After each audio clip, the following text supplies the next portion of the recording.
Hey, how's it going, everybody? Sarasota Tim coming to you from Sarasota, Bradenton, Florida, down here in the southwest part of Florida where everybody wants to be. Now, I'm here today to make a video to tell you how to live on Social Security with a side hustle and live a freer life without all the stress and worry about how you're going to make it in this inflationary time. All the tips are coming up right after this.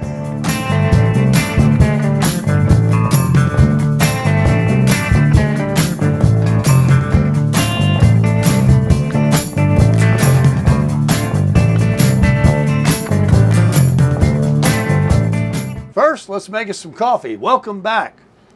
I am a coffee lover, a coffee connoisseur, and I'm going to make a little pot here. It's 4:52 in the afternoon, and yes, I'm going to have coffee. Well, folks, in March of 2020, when the pandemic came, I was living like most people in a sticks and bricks. And what happened was everybody started raising rents. You remember that?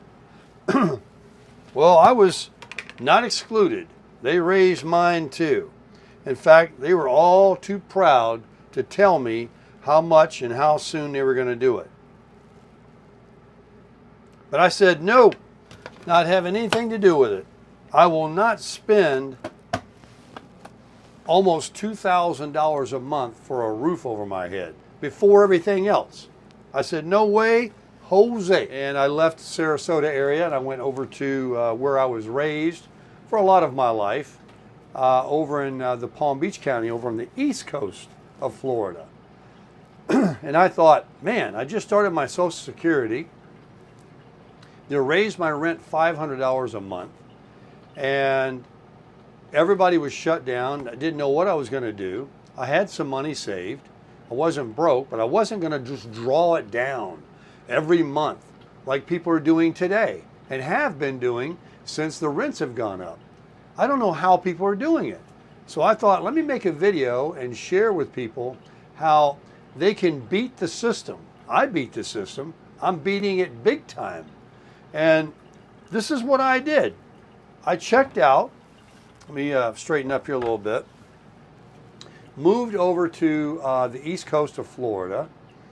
And I guess the good Lord was with me or something, but I got this idea. I used to live in an RV when I lived in California when I was much younger. And I said, wow, you know, I could get an RV, and I have some good friends over there that have property, and they would let me stay there in exchange for being like property manager. I didn't create the idea. That kind of was proposed to me when I bought the RV. I was going to go to an RV place. But when this idea came again, I just kind of fell into it. I took advantage of it. And for a couple of years, I was able to really save a lot of money, almost rent-free. And so I bought a little RV, a little tiny camper called it was a Forest River Wolf Pup. It was only 17 feet long. You walked in the door, there was a bed and a chair. And at the very back of it, 2 steps away, was a shower. And I thought it was kind of cool because I lived in a Class C years ago out in California. But I used to go to the desert a lot, and I bought that one because I had a sand rail, a dune buggy, and I used to go out to the desert on the weekends and take my my RV that I lived in. So wherever I went was home. And so the idea came to me again when the pandemic came to repeat what I've already done in my life once before. And so I bought the RV. I ended up over in the East Coast. I was living very cheap. I started my Social Security right about the time, a few months after the pandemic started, or whenever it was, shortly after. I just couldn't wait to get my Social Security. So I got money in the bank, a little bit, and I've got Social Security. That's all I've got. I have no pension, I have no 401, and I quit my business. I had a business for 33 years. And when the pandemic came, of course, that put everybody out of business. Mine was direct sales, selling belly to belly, door to door. And you know, that was taboo. No getting close to people. So I mean, I was completely bang out of the game. I was kind of, you know, forced into this, but to my good fortune. And this is why I want to share my story with you, because let's say you're going to retire in the next year or two, or this year, or in 5 years, and you're going to get Social Security at 62 years old, your first available age that you could collect your check. And of course, if you've seen any of my videos, you know you must not wait. You must collect your Social Security at 62 years old, in my opinion, because you have to live to be 80 years old to ever see another dollar by waiting a few more years or 5 more years to become what they call full retirement age, to get another $500-600 a month from Social Security. You could die before that. You may never see the extra money. To see any more and already be 80 years old, it's just ridiculous. So you want to live your life as soon as you can and start enjoying your life. You worked all your life, you raised your family, your kids, you bought a home, whatever you've done, you put some money away, you got a pension, and now it's time for retirement. So what I did, because I didn't have any of that, so many people in this country are way ahead of me. That's why this is a very easy system, a very easy plan for anybody. Anybody can do this. The key is being able to collect Social Security at 62, being entitled to Social Security, and not owing anybody any money. You cannot have car payments, credit card payments, mortgage payments, streaming services, department store credit cards, lawnmower payments, Home Depot.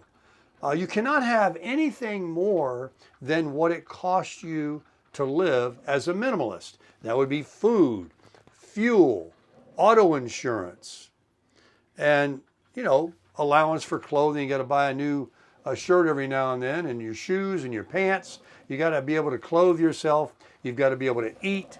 You got to be able to put gas in your car. You got to insure it. But you don't need to pay all these other things. You may want to, and if you do, then you're going to have to keep working and not retire, because it's going to take a lot of money.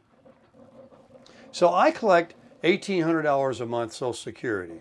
And a lot of people say, well, that's not a lot of money. Well, that is a lot of money, because it really is almost $4,000 a month, because I make at least that much more on my side hustle called YouTube. And you can work at a job anywhere, a golf course, at a grocery store, at Walmart. You can do almost anything and make $2,000 a month or $1,500 a month, equal to what your Social Security is, doubling, therefore, what you get from Social Security. But what you won't be doing is paying out a lot of bills, and you won't be going to a prison job for 40, 50 hours a week. You will be free, finally free to live your life, to do what you want to do. Now, I planned it out. I bought a camper, and it was a small one, and it was very inexpensive, and I had a new vehicle. From there, and the money that I was able to save in my 33 years of my own business, and also prior to that, I was a roommate for a dozen years, where I only paid, you know, less than $500 a month rent. I banked, I saved. I've never been one that likes to spend a lot of money on housing. I've never owned a home. I don't want to own a home or an apartment or a condo or anything, because it doesn't matter if it's an apartment or a big house. It requires a lot of money. A lot of money down, a lot of money a month, a lot of money maintenance, a lot of money insurance, especially here in Florida, a lot of money in property taxes, a lot of money. And where are you going? Nowhere. You're coming home, you're eating bologna sandwiches, and you're shelling out all your money to all these bills. I said no. You know, I said no years ago, even long before I got my Social Security. I have been doing a minimalist lifestyle where I roommated with someone. It was always a big, beautiful home, a very nice, safe neighborhood, brand new homes. where people were just needing more money to come in because either they got divorced or they heard about it and it helped them out financially. Well, I was the ticket. I brought to the table the extra money for them every month to rent a room. And I even had privileges to the whole house, but I didn't. I stayed to myself. I was the ideal tenant. I walked softly. I turned doorknobs quietly. I stayed to myself. I didn't use the kitchen. I had a little small dorm refrigerator. I had a microwave. And what I couldn't make in my room as far as a cold cut sandwich or a TV dinner, I went out. But I didn't bother the homeowner. I didn't sit in the living room with them and watch TV with them. I didn't become an annoyance. They didn't even know I was there. I even had one tell me, "Are you up there? Are you alive?" Because I'm very quiet and considerate to other people. And so I was able to save, and I didn't want to ruin that deal. I mean, I lived in like 3 different roommate situations for over 5 years each. They didn't want to get rid of me. What happened was they lost the home, or I moved to Florida.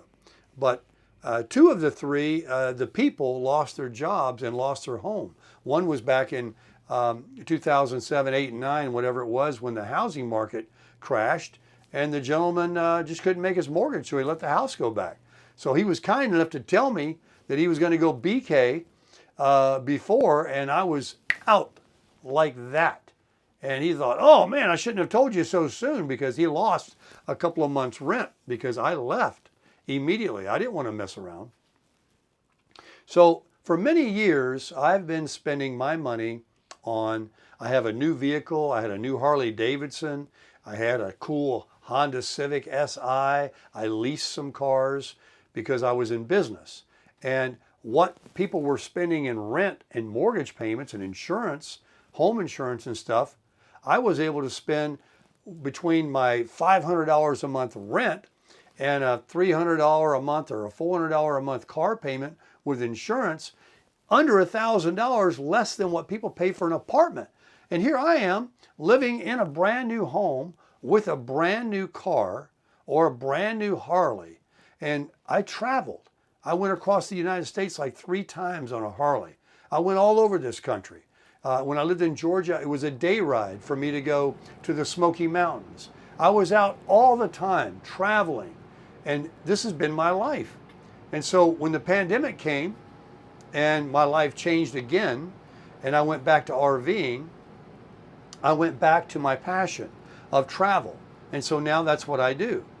And with the money that I was able to make saving in all those years, and the money I was able to make with YouTube, I was able to upgrade my Wolf Pup. I got pretty good money for it, and upgrade another vehicle I had, a Toyota 4Runner, to a Toyota Tundra, and then I moved from that to a new Ford. And so what people spend on a down payment or what they pay for a home, some people pay cash for their homes, I was able to spend a third of that, and I own a home and 2 vehicles. And I'm 66 years old. So I've been able to manipulate my savings and my money and live as a minimalist, to be able now to live like a minimalist is here, and I'm a minimalist on this level. I'm not a homeowner. I don't live in a subdivision. I live in an RV park. I have 2 vehicles in this camper, and I'm set. Now, my savings account, I had to use a lot of it to purchase the vehicles I got, but I'm not big on payments. I don't want payments. And I do very well between my Social Security and my earnings from YouTube. I've always made money, but I've always saved my money. And if you want to be able to, go into your senior years without a lot of debt, and to be able to travel and get yourself an RV, if you're a single guy, instead of moving to Mexico or Thailand or the Philippines, which a lot of guys do. One friend of mine, that's what he did. He went to the Philippines. He's very happy. I have another YouTuber friend. He just came back. He lived in Mexico. I don't think he's short of money. He went down there because his money goes further. So people that think with the idea of how to beat the system, rather than going along with what everybody else is doing. And all these heavy duty electric bills, in Florida here, it's got to cost people $300 to $500 a month to run an air conditioner. Now I'm just out. I'm not doing that. I'm not going to do any of that. I spend my money on me and living my life, because I'm not promised tomorrow. And if I live only another day, I've had a good one. I wouldn't change a thing. When the economy changed and inflation came, yes, it ate away at what my cost of living used to be, because now living in an RV park, buying gasoline, my auto insurance has gone up. All of these things have increased. But to make a couple of $1,000s a month is like falling out of bed. Now, I've always worked for myself. I don't know what that works out to hourly, but there's so many different things that you can do which aren't an hourly job, that you can do by job. Let's say you know how to fix cars, or you know how to fix things. You know how to work on RVs. You know how to work on plumbing or electrical. There's so many things you can do. You can run a free ad on Craigslist under gigs to get you a job. And all it takes is a couple of customers. You can cut grass. You can do whatever you want to do. And you can build your customer base and work your own hours and make your own money. But to make $2,000 a month is like falling out of bed to me. $2,000 plus almost $2,000 from Social Security, almost $4,000 a month. Let me tell you, folks, it doesn't cost me even $1,000 to live in an RV park. My vehicles are paid for. I have car insurance, food, and my gas. So yes, I am a minimalist, but it's not a minimalist of what people might want to describe as somebody living, under a bridge. I'm being facetious there. I know that people, they live in like their car. They live in the desert, out in Quartzsite. They do all these different things. And believe me, I thought about it. I really did. When I first started watching YouTube videos, I got to make some coffee. When I started watching YouTube videos about RV living and nomadic life, it was really popular, when the pandemic happened. Everybody was doing it. These RVs were selling like hotcakes because people were pinned down and they couldn't fly, they couldn't travel to other countries, they couldn't do anything. So they said, I'm not going to sit here, I'm going to get out. So everybody bought RVs. And RVs took off like crazy. You couldn't even find one on the lot. Dealers were out of them. And now there's plenty of them. But if you want to buy one, stay away from anything built during the pandemic years of 2020, 2021, and maybe even 2022. Get yourself something like a 23 or newer where, they've had the parts back in and all the accessories. A lot of these RVs were being put together prior to the pandemic with matching appliances. During the pandemic, they couldn't get certain things. They were sitting over there unfinished. So they were sticking in any microwave they could get. They were sticking on any air conditioning they could get. Anything they could buy to finish it and sell it. People were standing on the lots with hundreds in their hand waiting to buy one. And then they just slammed them together. Stay away from those. But when you get to be a senior and you want to crush it and you want to be free, then you can't be ball and chain to a bunch of debt. You've got to figure out a way to get yourself to have a little, I'm going to say it for my life, a little RV, a truck to pull it, and if it's too big or gas guzzle, a lot of people I know in here, they also have a small little runaround car that they don't have to feed a big gas tank all the time. And it doesn't have to be a brand new car. I worked my way up. That's what I have. And it's going to last me forever, I hope, or as long as I need it. It's a Honda. And so that's really all I wanted to do on this video, was kind of get a little start. If you have questions, leave them in the comments. If you're new to my channel, I would invite you to subscribe, and I appreciate that very much. Crush it!